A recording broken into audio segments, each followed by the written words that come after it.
hitam dan putih yang berjumlah 64, naik, turun, samping maupun diagonal, kotak horizontal, lalu satu kotak vertikal.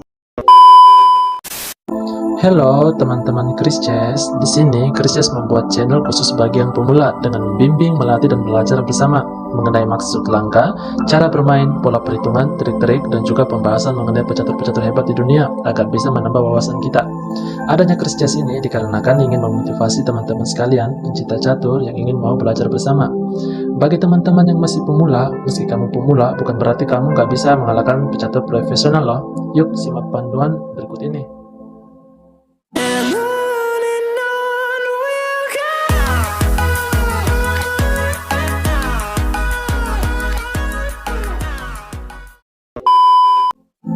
Definisi catur. Catur adalah permainan papan strategi yang dimainkan pada sebuah papan kotak-kotak berwarna hitam dan putih yang berjumlah 64. Sedangkan buah catur terdiri dari 8 pion dan 8 perwira, yakni 2 kuda, 2 gajah, 2 benteng, 1 menteri atau ratu, serta 1 raja. Berikutnya, teman-teman harus tahu cara bermain catur. Bermain catur membutuhkan konsentrasi dan strategi yang jitu untuk mengalahkan lawan. Namun, sebelum bisa memenangkan pertarungan, sebaiknya kuasai terlebih dahulu cara mudah bermain catur. Bagi yang pemula, di sini Krises sudah merangkumnya. Yang pertama adalah susun papan catur. Menyusun papan catur merupakan langkah permulaan cara bermain catur yang harus kamu kuasai. Berikut ini langkah-langkah menyusun papan catur yang benar. Yang pertama, hadapkan papan catur dengan kotak putih di bagian ujung kanan. Yang kedua, susun 8 pion pada kotak barisan kedua. Yang ketiga, letakkan 2 benteng di sudut kiri dan kanan barisan pertama. Yang keempat, tempatkan 2 kuda di sebelah benteng. Yang kelima, posisikan 2 gajah di sebelah kuda. Yang keenam, taruh 1 ratu atau menteri sesuai warnanya pada kotak yang tersisa. Yang terakhir, kotak terakhir diisi oleh raja.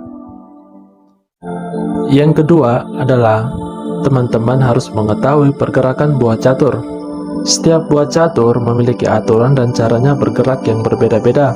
Pergerakan bidak catur ini juga wajib diketahui oleh pemain catur.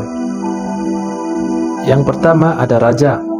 Buah catur raja hanya bisa bergerak 1 kotak ke segala arah, baik naik, turun, samping maupun diagonal. Raja sangat berharga dan harus dilindungi karena termasuk salah satu buah catur yang lemah. Yang berikutnya ada ratu atau menteri. Ratu atau menteri merupakan buah catur terkuat yang paling berguna untuk melindungi buah dan sering digunakan untuk serangan berganda. Ratu mengombinasikan kekuatan gajah dan benteng sehingga dianggap paling berharga selain raja. Kuda. Kuda merupakan buah catur yang paling rumit, namun satu-satunya buah yang bisa melompati buah lain. Kuda unggul untuk serangan tiba-tiba. Kuda bergerak dengan bentuk L, yang terdiri dari 2 kotak horizontal, lalu 1 kotak vertikal, atau 1 kotak horizontal dan 2 kotak vertikal ke arah manapun. Berikutnya adalah gajah. Gajah biasanya unggul pada posisi terbuka. Buah catur ini hanya dapat bergerak secara diagonal, namun bisa bergerak sejauh mungkin hingga menyerang. Benteng. Benteng memiliki bentuk seperti menara istana. Buah catur ini dapat melangkah sejauh yang diinginkannya, tetapi hanya maju, mundur, dan ke samping. Benteng bisa menyerang buah yang berada di jalurnya. Pion atau bidak. Meski pion merupakan buah catur paling dasar, namun pion juga sangat bagus untuk memerangkap lawan, bahkan bisa menciptakan skakmat pada raja. Pion hanya dapat melangkah 1 kotak ke depan, kecuali pada langkah pertama yang dapat melangkah ke depan 2 kotak. Pion tidak dapat bergerak dengan langkah mundur.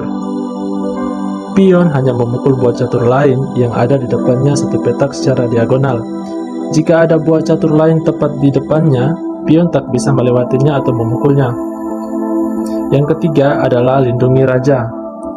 Strategi pertama yang harus kamu tanamkan saat bermain catur yakni kewajiban melindungi raja. Tempatkan raja ke sudut papan agar lebih aman. Lakukan rokade secepat mungkin dan bangun benteng menggunakan buah catur untuk mengelilingi raja.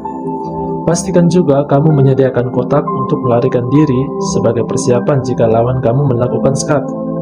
Namun, jika di akhir permainan hanya tersisa beberapa buah catur dan pion, maka pusatkanlah perlawanan dari raja. Yang keempat, dominasi bagian pusat papan. Strategi selanjutnya yang harus kamu ketahui dan ingat adalah bermain di bagian tengah atau pusat papan. Hindari terlalu fokus bergerak pada bagian pinggir atau sisi papan. Saat kamu mendominasi bagian pusat, maka buah catur akan lebih mudah bergerak ke segala penjuru dan lawan pun kesulitan menemukan kotak yang baik untuk buat caturnya. Yang kelima, jangan membuang buah catur. Setiap buah catur memiliki nilai masing-masing. Itulah mengapa kamu tidak boleh mengorbankan buah catur begitu saja. Jangan pernah melepaskan buah catur dengan cuma-cuma, karena semua buah catur itu berharga. Pion bernilai 1, kuda bernilai 3, gajah bernilai 3, benteng bernilai 5, menti bernilai 9, raja sangatlah berharga. Dalam permainan catur, kamu sebaiknya menggunakan seluruh buah catur. Meski buah catur tertentu punya kekuasaan melakukan banyak skak, bukan berarti kamu mengabaikan buah catur lainnya. Usahakan untuk menggerakkan sebuah perwira sehingga ada banyak sumber daya yang dapat digunakan untuk menyerang, terutama melawan musuh yang mumpuni.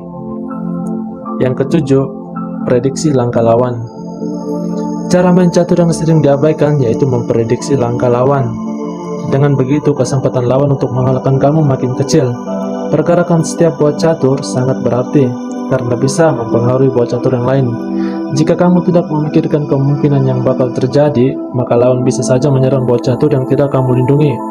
Pastikan juga kamu memiliki gerakan serangan balik. Misalnya, kamu harus menyerahkan pion ke gajah lawan, yang berarti kamu bisa mengambil gajah tersebut dengan kuda milikmu.